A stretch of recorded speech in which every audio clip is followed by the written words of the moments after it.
Hello students, my self Jitendra Shukla. आज हम बात करेंगे किसी गैल्वेनिक सेल का ई नॉट सेल की वैल्यू कैसे निकाली जाए। और कोई गैल्वेनिक सेल कुछ करंट प्रोड्यूस कर रहा है और मैंने उसमें एक्स्ट्रा पोटेंशियल अप्लाई कर दिया है ना, तब उसमें उसकी वैल्यूज़ में क्या फ़र्क पड़ेगा, उसके फंक्शन में क्या फ़र्क पड़ेगा, इसको समझने की कोशिश करेंगे। वैसे इसके पहले हम लोग समझने की कोशिश करते हैं पिछले वीडियोज़ में हमने क्या पढ़ा था। हमने ये देखा था कि भाई ऑक्सीडेशन रिडक्शन रिएक्शंस क्या है। हमने ये भी देखा था कि इस रिएक्शन में zinc copper 2+, zinc is giving electron, Zn क्या बन जा रहा है, Zn से Zn2+ बन जा रहा है। इसका मतलब जिंक इज गिविंग इलेक्ट्रॉन। और Cu2+ क्या कर रहा है, Cu2+ बन जा रहा है Cu, मतलब जिंक इज इलेक्ट्रॉन डोनर और कॉपर 2+ इज इलेक्ट्रॉन गेनर।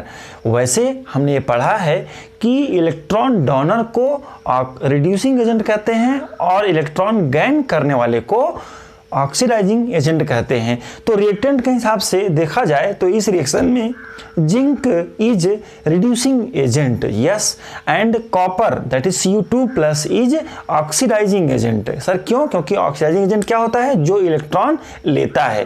ऐसा हम लोग पिछले वीडियो में ही पढ़ चुके हैं। अगर आप नहीं देखा है तो आई बटन पर लिंक दिया हुआ है, उसको देखने की कोशिश करिए।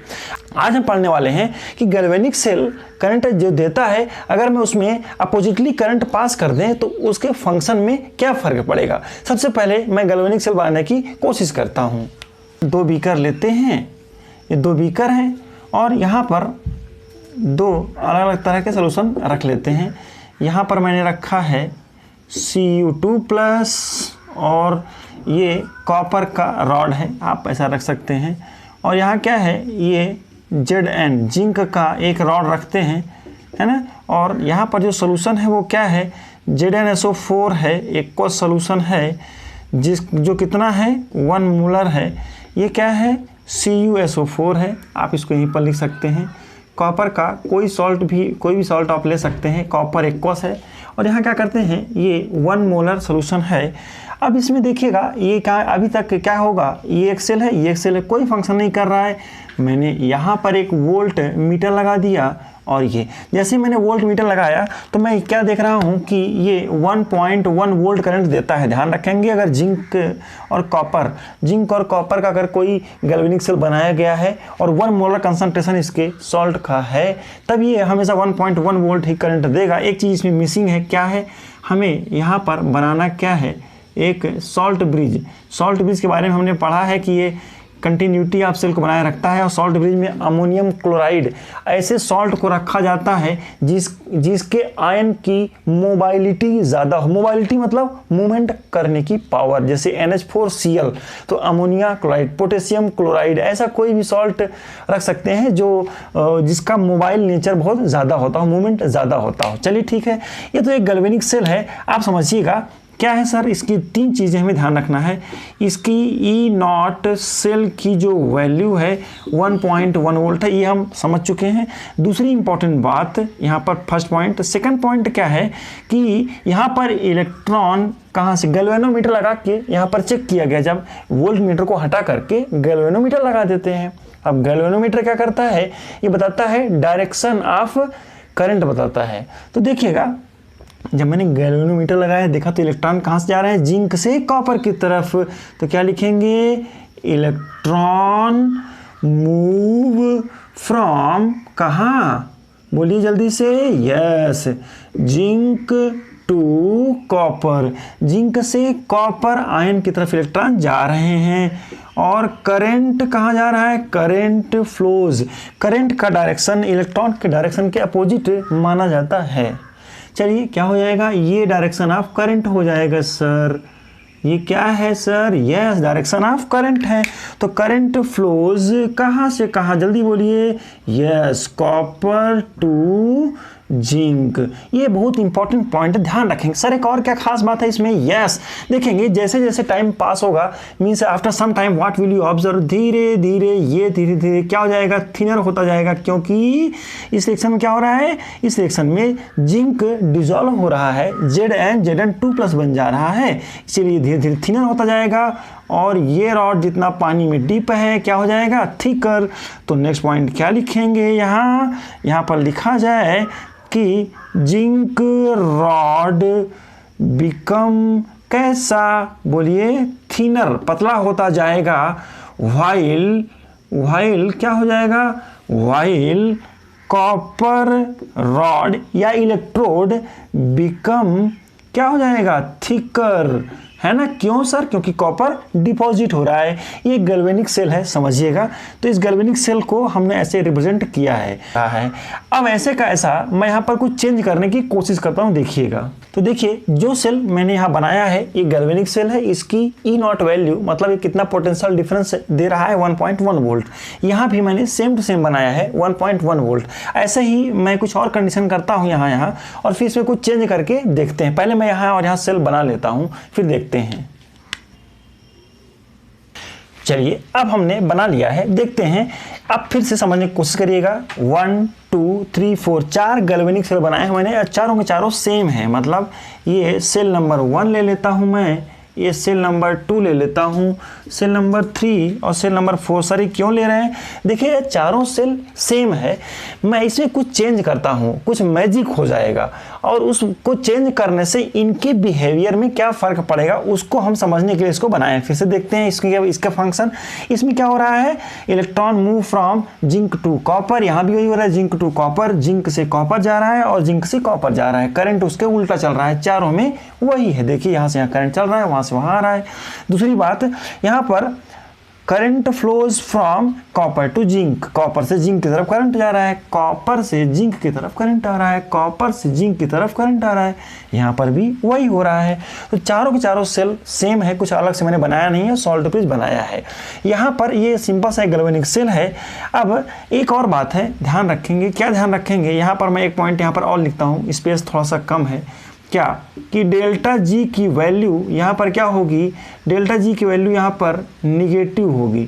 सर क्यों होगी, क्योंकि डेल्टा जी का फार्मूला क्या होता है, डेल्टा जी का फार्मूला होता है delta G naught is equal to NFE0। आप सोच रहे हो सर ये नए नए फार्मूला कहाँ से आ जा रहे हैं। डेल्टा जी क्या है, maximum work can be performed by a cell या गिव्स फ्री एनर्जी। डेल्टा जी क्या है, गिव्स फ्री एनर्जी।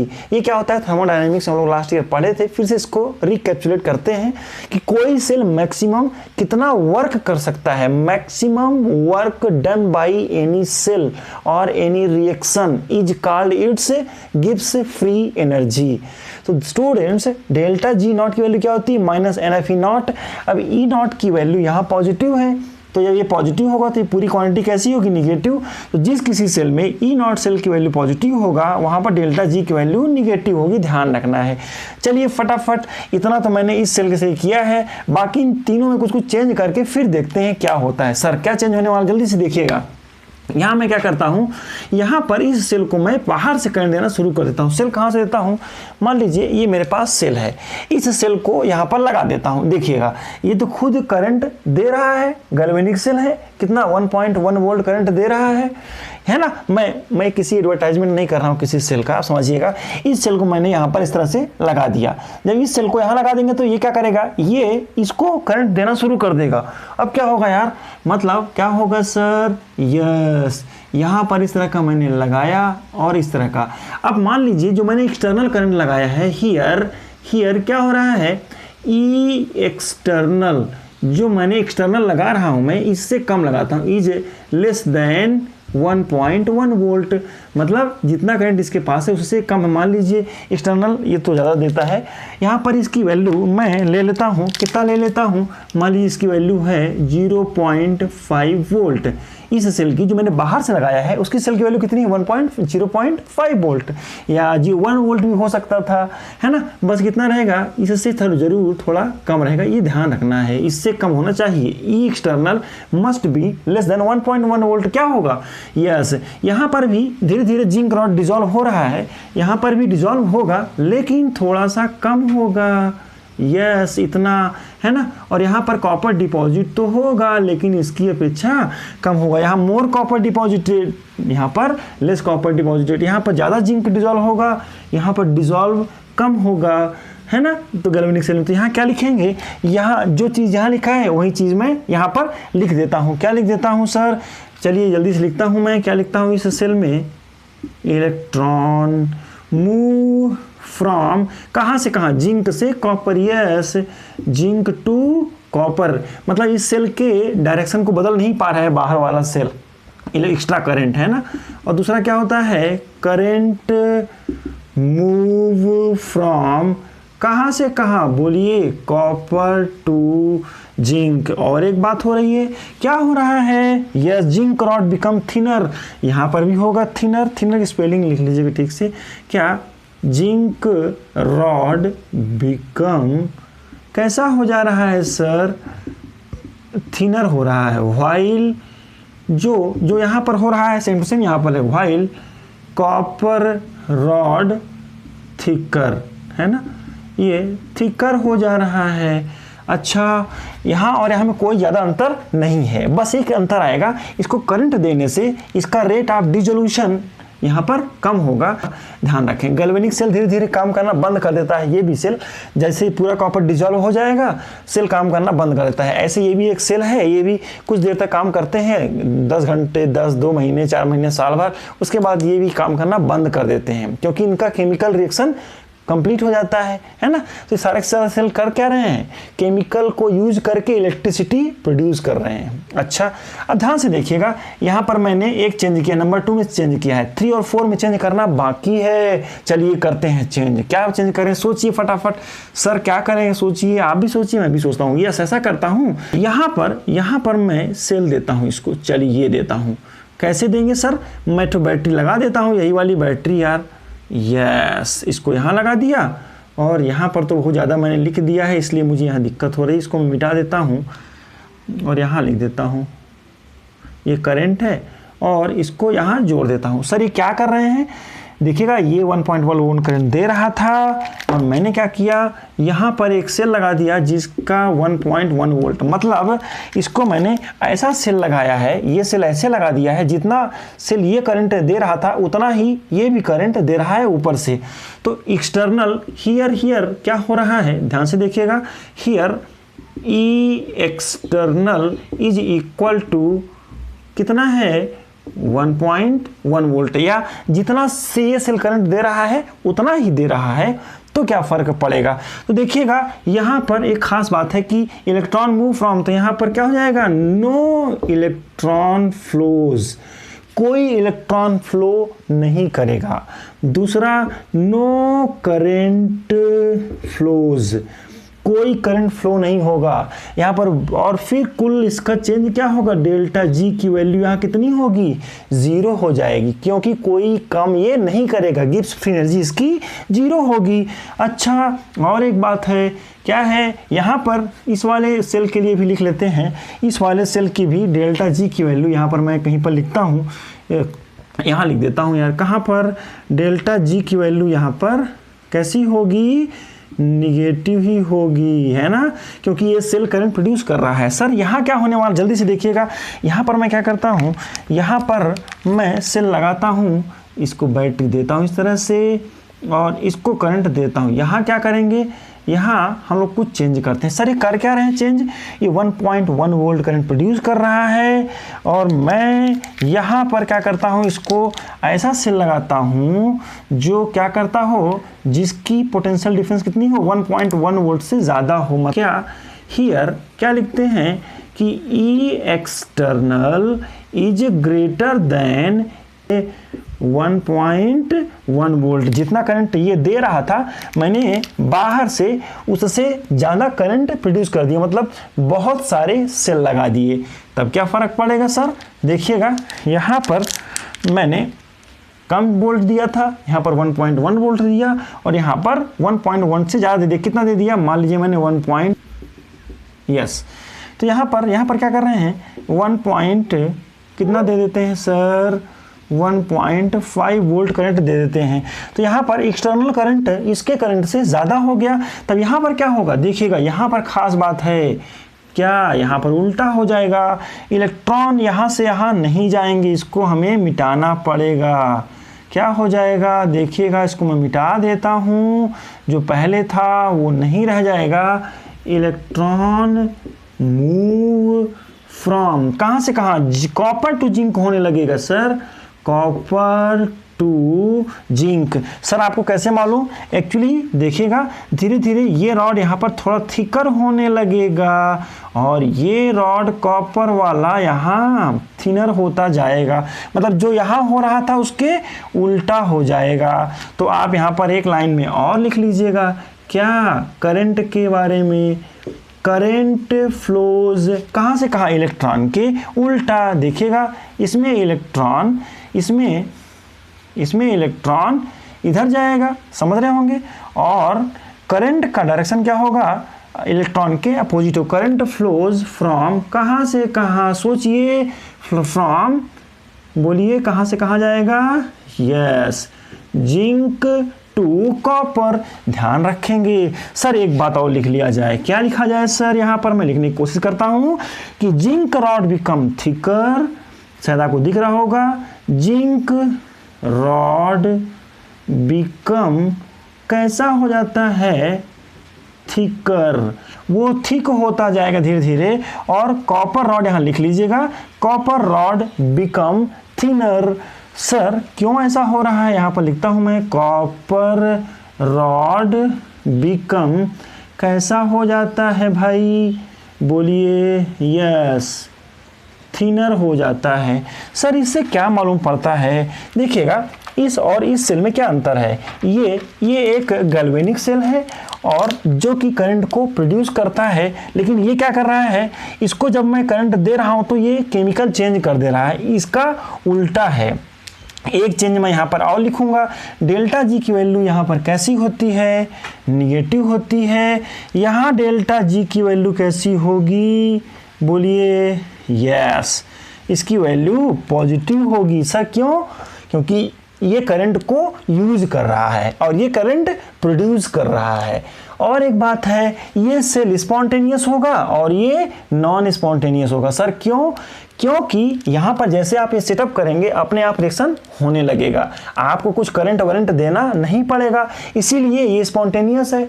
स्पॉन्टेनियस का सिंपल एग्जांपल आप समझ सकते हैं कि जैसे अगर कभी आप देखें कि कोई ऐसा सीन, मूवी फिल्म देखते हैं हम लोग, तो उसमें कोई रोने वाला सीन आ जाता है तो आंखों से आंसू आ जाते हैं, है ना। कभी कभी तो ऐसा आता है सीन, कोई हंसने वाला सीन आ जाता है तो आप हंसी को रोक नहीं सकते, हंसी आ जाएगी, वो स्पॉन्टेनियस है ना। और हम झूठ मूठ को हंसने की कोशिश करें तो क्या है, इट इज़ नॉन स्पॉन्टेनियस। तो यहाँ पर इसका इलेक्ट्रिसिटी का प्रोड्यूस करना एक स्पॉन्टेनियस है। डेल्टा जी की वैल्यू निगेटिव होगी, यहाँ पर डेल्टा जी की वैल्यू निगेटिव होगी, इस सेल में डेल्टा जी की वैल्यू निगेटिव होगी। यहाँ ये नॉन स्पॉन्टेनियस है।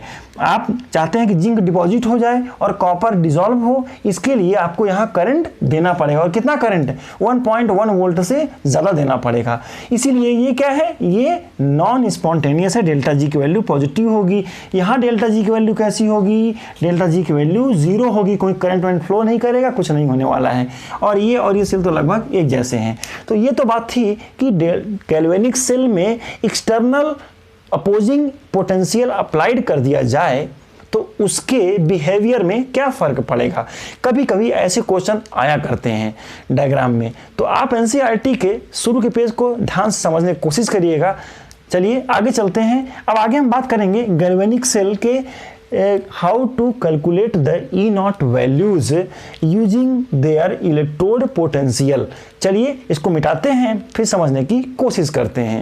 ये देखते हैं, ये एक सेल है। आप मान लीजिए अभी कितना वोल्ट करंट देगा, मान लीजिए मैंने बल्ब लगाया है, बल्ब जलेगा। अगर मैं यहाँ पर वोल्ट मीटर लगा देता हूँ तो कितना वोल्ट करंट दे रहा है, कोई गैल्वेनिक सेल कितना वोल्ट करंट देगा। जैसे जिंक और कॉपर वाला सेल 1.1 वोल्ट करंट प्रोड्यूस कर रहा था, यहाँ पर ये कितना पोटेंशियल डिफरेंस डेवलप करेगा, उसको पता करने के लिए हमें क्या होना चाहिए, उसको पता करने के लिए मान लीजिए आपने यहाँ पर कॉपर लिख दिया है और यहाँ पर सिल्वर लिख दिया है। यहाँ पर Ag+ का कोई सॉल्ट है ना, सिल्वर साइनाइड, कोई भी एक का सोल्यूशन Ag का ले लिया है आपने। और यहाँ पर किसका, यहाँ पर कॉपर का कोई सोल्यूबल सॉल्ट ले लिया है आपने, है ना, और वो कितना कंसंट्रेशन है 1 मोलर है और कितना है 1 मोलर है। अब ये कितना वोल्ट करंट देगा, तो उसके लिए फार्मूला यूज करते हैं हम लोग। क्या यूज करते हैं, ई नॉट, बहुत इंपॉर्टेंट फार्मूला है, इसको ध्यान रखेंगे। ई नॉट सेल, ई नॉट क्यों लगाते हैं, ई नॉट का मतलब क्या होता है, मतलब स्टैंडर्ड कंडीशन में ये नापा जाता है। स्टैंडर्ड कंडीशन है ये। क्या स्टैंडर्ड कंडीशन है कि कंसंट्रेशन कितना होना चाहिए ई नॉट के लिए, कंसंट्रेशन ऑफ ये जो इलेक्ट्रोलाइट यहाँ पर मैंने फिल किया है एनोड वाले में और कैथोड में, तो कंसंट्रेशन कितना होना चाहिए भाई, कंसंट्रेशन 1 मोलर होना चाहिए। अच्छा, और कंडीशन एटमॉस्फेरिक प्रेशर, अगर गैसेस कुछ चीज़ें गैसेस फेज में यूज़ कर रहे हैं तो 1 बार प्रेशर होना चाहिए। और टेम्परेचर कितना होना चाहिए, दैट इज़ 298 केल्विन या 25 डिग्री सेल्सियस आप कह सकते हैं। और प्रेशर की बात करें, अगर कोई, हालांकि लिक्विड और सॉलिड में प्रेशर का कोई फ़र्क नहीं पड़ता है, लेकिन अगर प्रेशर वाली कोई चीज़ आप यूज़ करते हैं, जैसे हाइड्रोजन का इलेक्ट्रोड वगैरह यूज़ करते हैं, तो प्रेशर भी 1 बार होना चाहिए, या 1 ATM 1 बार ATM लगभग बराबर ही होता है। ई नॉट सेल मतलब ई नॉट सेल निकालना है, तो ये क्या निकालेंगे, इसका फार्मूला होता है E of E naught of cathode half cell minus E naught of anode half cell. चलिए, यहाँ पर क्या होता है, हमने पढ़ा था, लोन कहते हैं, आपको याद होगा, LOAN। लोन का मतलब क्या होता है सर, याद करिए, लेफ्ट ऑक्सीडेशन, एनोड निगेटिव, यहाँ ऑक्सीडेशन हो रहा है, यहाँ रिडक्शन हो रहा है। सर ये सब क्या कर रहे हैं, कैथोड में कौन है, देखिएगा कैथोड में हमेशा इसको मैंने रखा है, किसको, Ag और Ag+ को रखा है, और इसके लिखे कैसे जाएंगे, ई नॉट सेल को लिखा जाएगा, ई नॉट सेल को Ag+2Ag। ध्यान रखेंगे क्या कि ई नॉट की वैल्यू हमेशा रिडक्शन पोटेंशियल के फॉर्म में लिखी जाती है। IPSC ने इसको डिफाइन किया था कि रिडक्शन पोटेंशियल के फॉर्म में लिखी जाती है। कैसे, जैसे ई not value of Cu2 + 2Cu कितनी होती है, +0.34 वोल्ट हुआ करती है। यार ये इलेक्ट्रोकेमिकल सीरीज में हम पढ़ेंगे इसको आगे भी। Zn2 + 2 Zn ये कितना होता है, ये होता है लगभग -0.76 वोल्ट। और क्या निकालते हैं, ई नॉट वैल्यू ऑफ क्या होता है, इसको सबस्क्रिप्ट के फॉर्म में लिखते हैं, Ag+ से Ag कितना होता है 0.80 वोल्ट। सर आप लिख क्या रहे हैं, देखिएगा ये सब वैल्यू दिया रहेगा आपको, है ना। इसका ये रिडक्शन पोटेंशियल है, ध्यान रखें कैसा पोटेंशियल है, स्टैंडर्ड है। कैसा है सर, ये स्टैंडर्ड रिडक्शन पोटेंशियल। स्टैंडर्ड क्यों है, क्योंकि ये इस कंडीशन में निकाला गया होगा। इसका जो वैल्यू है इन पर्टिकुलर 1 मोलर कंसंट्रेशन एक particular temperature that is 298 kelvin में निकाला गया, इसीलिए इसको स्टैंडर्ड रिडक्शन पोटेंशियल और शॉर्टकट में क्या कहते हैं, SRP कहते हैं। इसका उल्टा भी आप समझ सकते हैं। कैसे सर, जैसे इसकी वैल्यू को अगर आप ऐसे लिखते हैं, E ऑफ Ag से Ag में प्लस के फॉर्म में, ये रिडक्शन पोटेंशियल है, gain of electron is called reduction. ये G+ इलेक्ट्रॉन लेकर के Ag बन रहा है, Cu2+ इलेक्ट्रॉन लेकर के Cu बन रहा है, Zn2+ इलेक्ट्रॉन लेकर Zn बन रहा है। ऐसे ही Ag एक इलेक्ट्रॉन क्या होगी सर, बिल्कुल उसके उल्टा होगी, -0.80 वोल्ट। E को आप नॉट नहीं लिखते हैं उसमें, ECU से Cu2+, इसी वैल्यू को मैं उल्टा लिख दे रहा हूँ, तो सर क्या हो जाएगा, यहाँ प्लस है तो यहाँ क्या हो जाएगा, -0.34 वोल्ट। और आगे है, इसको लिखते हैं तो क्या हो जाएगा, सोच के बताइए, जल्दी सोच के बताइए। Zn2+ की जगह क्या लिखता हूँ, Zn से ऑब्लिक Zn। E को थोड़ा बड़ा लिखते हैं Zn, और Zn ऑब्लिक को क्या लिखते हैं, छोटा लिखते हैं भाई, है ना। ध्यान रखेंगे सबस्क्रिप्ट के फॉर्म में लिखा जाएगा। इज इक्वल टू इसकी वैल्यू कितनी है, इसकी वैल्यू को आपको बिल्कुल याद नहीं करना है, सब दिया रहेगा। सर एक बात है, देखिएगा कि इसमें और इसमें क्या डिफरेंस है, ये रिडक्शन पोटेंशियल है और ये ऑक्सीडेशन पोटेंशियल है। कभी कभी किसी क्वेश्चन में ये वैल्यू दी जाती है ऑक्सीडेशन पोटेंशियल, तो आप इसको स्टैंडर्ड ऑक्सीडेशन पोटेंशियल भी कह सकते हैं। स्टैंडर्ड ऑक्सीडेशन पोटेंशियल अगर दिया हो तो आप उसको रिडक्शन पोटेंशियल में कन्वर्ट कर सकते हैं, उसकी वैल्यू अपोजिट हो जाएगी। आप पहचानेंगे कैसे, ये क्वेश्चन मार्क है। देखिए सिंपल ही है यार, गेन ऑफ इलेक्ट्रॉन हो रहा है तो रिडक्शन है, और लॉस ऑफ इलेक्ट्रॉन है तो ऑक्सीडेशन है। तो आप देख करके समझ जाएंगे कि रिडक्शन पोटेंशियल दिया है कि ऑक्सीडेशन पोटेंशियल दिया है। वैसे एक बात ध्यान रखिएगा, क्या हमेशा यही वैल्यू यूज़ कीजिएगा किसी भी कैलकुलेशन में। इसको यूज़ करने की सलाह हम लोग कभी नहीं देते हैं, आप इसको अवॉइड करिएगा। हाँ, सीबीएसई के एग्ज़ाम में ऐसा क्वेश्चन कभी नहीं आता है, ऑक्सीडेशन पोटेंशियल कभी नहीं देता है, लेकिन कुछ कॉम्पिटिटिव एग्जाम्स में आता है तो आप उसको इसमें कन्वर्ट कर लीजिएगा। मतलब कभी भी ऑक्सीडेशन पोटेंशियल को या उससे रिलेटेड डाटा का ध्यान आप नहीं रखेंगे, यह है ना, हमेशा रिडक्शन पोटेंशियल को प्रेफरेंस देंगे। चलिए सर क्या कर रहे थे हम लोग, तो ये तो बात हो गई रिडक्शन पोटेंशियल की। ये क्या मैंने क्या कहा आपको, ई नॉट सेल की वैल्यू निकाल रहे थे। कैथोड में क्या है, Ag प्लस Ag, क्या हो रहा है इससे मतलब नहीं, केवल आपको रिडक्शन पोटेंशियल के फॉर्म में लिखना है। माइनस एनोड में क्या है सर, कॉपर है, तो कॉपर को रिडक्शन के फॉर्म में लिखिए, क्या होगा जल्दी सोचिए फटाफट। यस, Cu2 प्लस 2Cu होगा।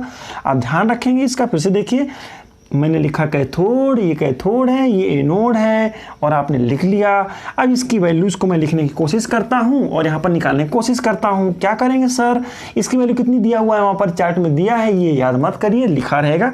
इसकी वैल्यू कितनी है, 0.80 वोल्ट, और माइनस इसकी वैल्यू तो प्लस में है, कितनी है, 0.34 वोल्ट।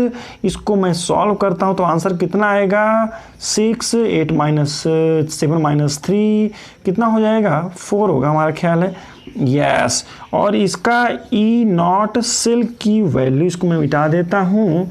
ई नॉट सेल की वैल्यू इस सेल के लिए कितना आ रही है, यस, कितना आएगा, 0. उसका कैलकुलेशन थोड़ा चेक कर लीजिएगा, 0.46 वोल्ट। यस, तो स्टूडेंट्स एक खास बात आपने क्या देखा कि किसी भी अगर किसी सेल का उसके रिडक्शन पोटेंशियल दोनों हाफ सेल के दिए हों तो हम लोग बड़े आसानी से उसका ई नॉट सेल निकाल सकते हैं, और ई नॉट सेल बहुत इंपॉर्टेंट है। चलिए यहाँ मैं कुछ और क्वेश्चन दे रहा हूँ, उस तरह के क्वेश्चन को सॉल्व करने की कोशिश करिएगा कि कैसे अगर ई नॉट सेल की वैल्यू दिया हो और सेल का फार्मूला दिया हो तो कैसे हम ई नॉट सेल निकाल सकते हैं। एक एग्जाम्पल मैं यहाँ पर और रखो, देखिएगा, इसको मैंने ऐसे यहाँ पर लिखा है, इस सेल को मैं कैसे रिप्रेजेंट करूँगा, ये क्या हो रहा है सर, बिल्कुल ध्यान से देखिएगा। इसको रिप्रेजेंट करने का तरीका ये मैंने पिछली वीडियो में भी डिस्कस किया था, अगर आपको याद हो तो। देखिए यहाँ पर क्या हो रहा है, धीरे धीरे Cu प्लस पतला होता जाएगा, ध्यान रखेंगे। तो क्या हो रहा है, Cu यहाँ पर हो क्या रहा है सर, एनोड है, एनोड पर क्या होता है, लेफ्ट ऑक्सीडेशन, एनोड निगेटिव, याद होगा आपको, लेफ्ट ऑक्सीडेशन एनोड निगेटिव। तो ऑक्सीडेशन हो रहा है यहाँ पर, मतलब ऑक्सीडेशन का मतलब क्या होता है, बोलिए, लॉस ऑफ इलेक्ट्रॉन। तो Cu क्या बन रहा है, Cu से Cu2 प्लस बन रहा है, और यहाँ क्या हो रहा है, एक कैथोड है, तो अगर यहाँ ऑक्सीडेशन है तो यहाँ क्या होगा, रिडक्शन, और धीरे धीरे ये रॉड मोटी होती जाएगी। मतलब क्या होगा सर, यहाँ पर Ag प्लस क्या बन जाएगा, Ag, ध्यान से देखिएगा, Ag की रॉड Ag प्लस से निकल करके Ag बनता जाएगा। सर ये हो क्या रहा है, अरे इसी सेल को आप ऐसे रिप्रेजेंट कर सकते हैं, इस सेल को मैंने यहाँ बना दिया और इस सेल को यहाँ बना दिया, लेकिन दोनों को कनेक्ट कौन करता है, सोचिए फटाफट सोचिए। यस, कौन कनेक्ट करता है, सॉल्ट ब्रिज। बचपन से पढ़ते आ रहे, इसका एक शॉर्टकट भी है। क्या शॉर्टकट है, देखिएगा, आप याद रखिएगा ट्रिक इसकी, ABC ट्रिक, ये ध्यान रखिएगा। क्या है सर ये ABC कैसे आ गया, A फॉर एप्पल नहीं, A for anode, B for bridge, C for cathode. ये एक ट्रिक है, ध्यान रखेंगे, एनोड पहले, फिर ब्रिज और फिर कैथोड, और लिख देना है ऐसे। एनोड पर क्या होगा सर, एनोड पर ऑक्सीडेशन होगा, कैथोड पर क्या होगा सर, रिडक्शन होगा, गेन ऑफ इलेक्ट्रॉन होगा, तो ऐसे लिख लें, है ना। और यहाँ पर हमेशा इसी तरह से लिखा जाएगा। मैं आपको कुछ क्वेश्चन दे रहा हूँ, आप उसको करने की कोशिश करेंगे इसी ट्रिक से। मैं इस तरह का सेल बना के नहीं दूंगा आपको, मैं ऐसा एक इसको लिख दूंगा और आप उसको लिखने की कोशिश करेंगे। उसका क्या बनाएंगे, उसका आप ई नॉट सेल की वैल्यू निकालने की कोशिश करेंगे। चलिए मैं लिखता हूँ Zn2 प्लस, और यहाँ पर दे देता हूँ आपको Ag प्लस से Ag। इसका आप स्टैंडर्ड ई नॉट सेल की वैल्यू निकालने की कोशिश करेंगे। और एक क्वेश्चन दे रहा हूँ यहाँ पर, क्या दे रहा हूँ कि FeZn2 प्लस, और यहाँ पर क्या लिख देता हूँ भाई, Fe2+2Fe। इस तरह के क्वेश्चन को सॉल्व करने की कोशिश करिएगा और इन तीनों क्वेश्चन का स्टैंडर्ड ई नॉट सेल की वैल्यू निकालिएगा और मुझे कमेंट बॉक्स में मेंशन कीजिएगा किसमें से किसी एक का कि क्या इसकी ई नॉट सेल की वैल्यू होगी। क्वेश्चन क्या है सर? यस, क्वेश्चन ये है फाइंड ई नॉट सेल। चलिए, है ना, तो देखते हैं, करने की कोशिश करिएगा। नहीं बन कुछ दिक्कत आती है तो कमेंट बॉक्स में मेंशन करेंगे। इस वीडियो से रिलेटेड कुछ सजेशन है तो तब भी आप मेंशन करने की कोशिश कीजिएगा। चलिए मिलते हैं अगले क्लास में। अगले क्लास में हम क्या पढ़ेंगे? Standard hydrogen electrode. हम लोग ये पढ़ेंगे कि आखिर ये वैल्यू निकलती कैसे है और इस वैल्यू को हम लोग कैसे कोरिलेट कर सकते हैं और प्रॉपर्टीज को समझने में। ई नॉट सेल की वैल्यू से और क्या क्या प्रॉपर्टीज हम एक्सप्लेन कर सकते हैं, ये सब हम लोग अगले क्लास में पढ़ेंगे और हाइड्रोजन इलेक्ट्रोड के स्पेशल प्रॉपर्टी के बारे में पढ़ने की कोशिश करेंगे। चलिए तब तक प्रैक्टिस करते रहिए, मिलते हैं अगले क्लास में। Thank you.